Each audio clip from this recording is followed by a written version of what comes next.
welcome back. Little video, or another little video, about this week, about my career highlights. Yeah, a bit of feedback from the last videos, and thought it was actually quite apt timing, still being quite a new venture. Obviously I explained in the first video about why I came to stop cycling, but never really went into about the result side of things. So it's a bit of like my career highlights and who am I.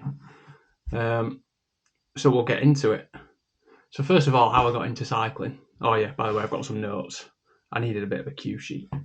But how I got into cycling.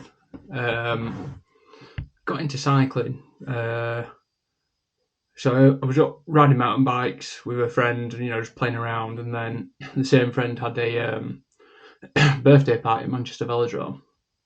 Anyway, we went there, and then one minute it was like, when we started getting coached by local coaches, and then I suddenly progressed to doing a lot more of cycling, and then moving into road racing and track cycling and all that stuff. And then it just kind of got better and better. Won't go into the youth and junior side of my career too much, but the youth and junior side of my career is simply explained by I was throughout the under 16 and junior ranks. I represented Great Britain in the national team for a number of years on the development programs. My proudest probably highlight of that era of that under 16 and junior level was being selected to go to the European Youth Olympics in Trabzon, Turkey. Competed in the road race, criterium and time trial, and I think my best result was in the criterium where I was 6th. So no medals, but great experience. Moving on from that, at the age of 20, I moved to Belgium to pursue my professional career. It's kind of where I wanted to be. Knew that the racing in Belgium suited me well, and knew if I put my head down and got some good results, I could move on quickly. And I had a year where I pursued my dream, shall we say, and then made the dream come true, and that was going on to start my professional career. So my professional career started in January 2016. It lasted 9 years, right up until 2024, or the end of 2024. So the teams I rode for in my 9-year career, I'll start from the beginning. So 2016-17, team Amposh Chain Reaction, Sean Kelly's development team. It's quite a famous name in cycling, that Sean Kelly. But yeah, probably was a great place to start my professional career, and I learned a lot there. 2018, One Pro Cycling. 2019, Swift Carbon Pro Cycling.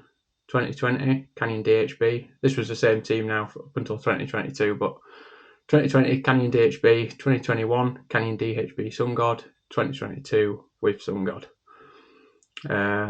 And then 2023, turned professional, or what I'd class in my eyes as professional. And that was for Black Spoke Bolton Equities. That was the dream come true year, really. That was what all the hard work was for before. And then 2024, last year, Renby Pro Cycling. So we'll move on to what I deem to be my career highlights. Not all of them are like first or podiums or anything like that, just results that stand out to me. So 2019, I won the KOM jersey in Tour of Britain for Swift Carbon Pro Cycling. I then go on to 2021. I won both the KOM, so King of the Mountains, and Sprints classification jerseys in the Tour of Britain. I held both those for 8 days, won both of them on day one, and took them all the way through to the finish in Scotland.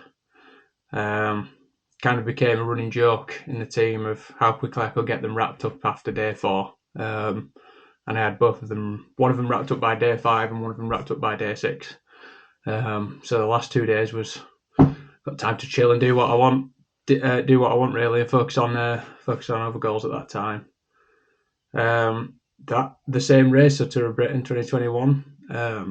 Obviously, I knew I was stepping on the podium at the end of the race as long as I got there for the KOM classification, the sprints classification. But I was also rewarded the most aggressive rider of the race, which I think quite fair. I was up the road just about every day.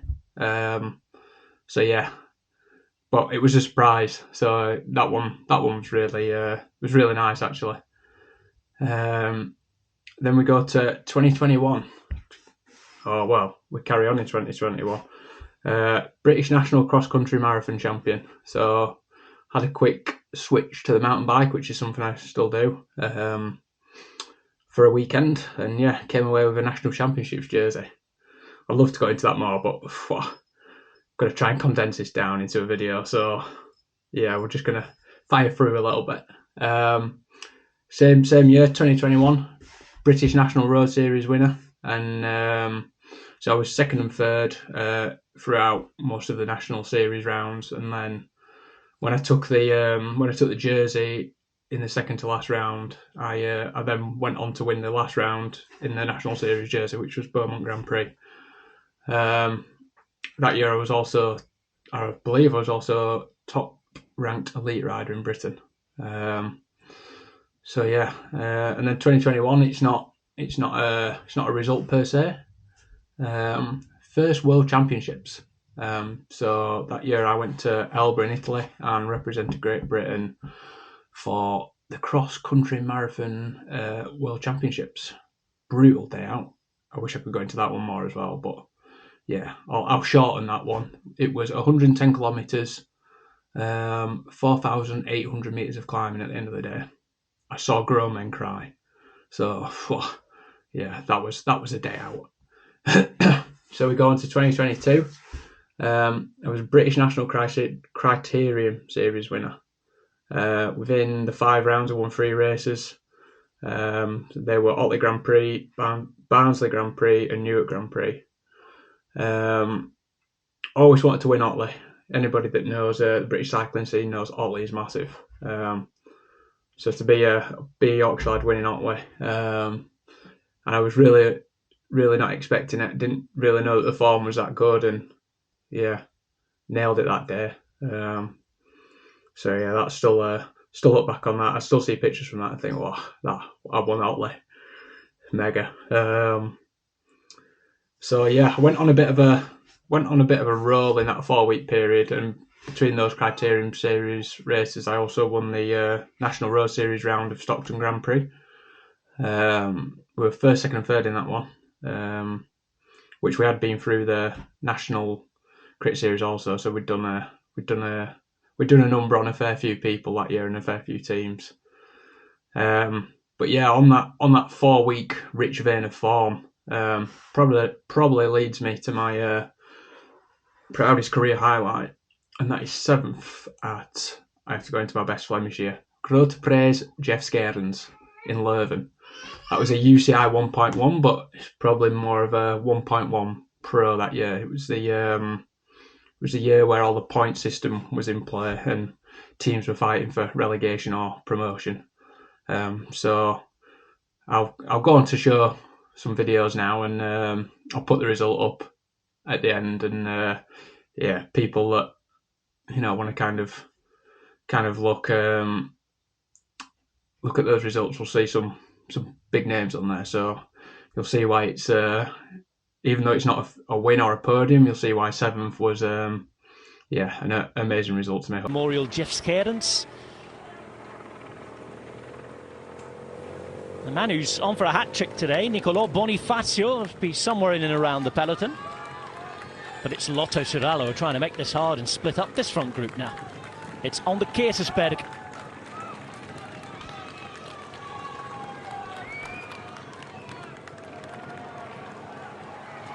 Quick Step Alpha Final trying to follow this. And It's Van Gestel who attacks from that second group.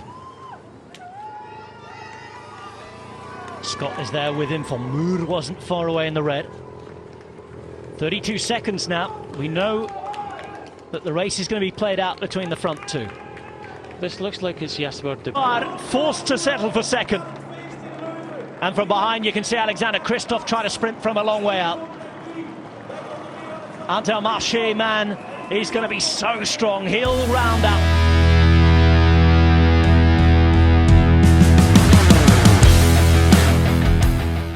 So we go on to 2023. First year professional. Like I said, in my eyes. I was 10th in the Ferment Ardennes Classic. This one was more of a proud moment because, again, I'm going to try and show you the results after this. But basically, the chips were down at the end of the season. We knew that the team was very unlikely to be saved at that point, and it was the last race. So I kind of pulled it out on the bag on that one. And again, it was a proud moment because I was struggling to find my feet that season. Or I knew the form was there, but I just couldn't quite convert it into the result. So yeah, kind of everyone went home after that race, and it was a really weird feel, but kind of sent a lot of people home on a happy note. For the people that wanted to see me get something from that season, kind of saw it in that last race in the final moment. And yeah, I think I'm proud of how I carried myself and didn't just give up to go on to get that result.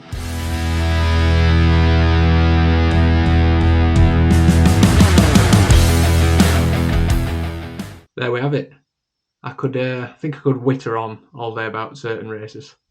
I think proud moments you always can do, and big races, kind of every race has a story to tell. So to kind of condense it down into a video of 12, 15 minutes, but whatever it is, yeah, it's quite difficult. But I hope that I've given everybody a bit of insight into my career and my achievements throughout, and the teams that I've ridden for, and yeah, I'm very, very proud. Although I wouldn't always say it, I'm very proud about a lot of the results in my career, and yeah, I think certainly could have had a few more, but the ones that I do have, I think, yeah, certainly not bad. But yeah, thanks again for watching, and see you at the next one.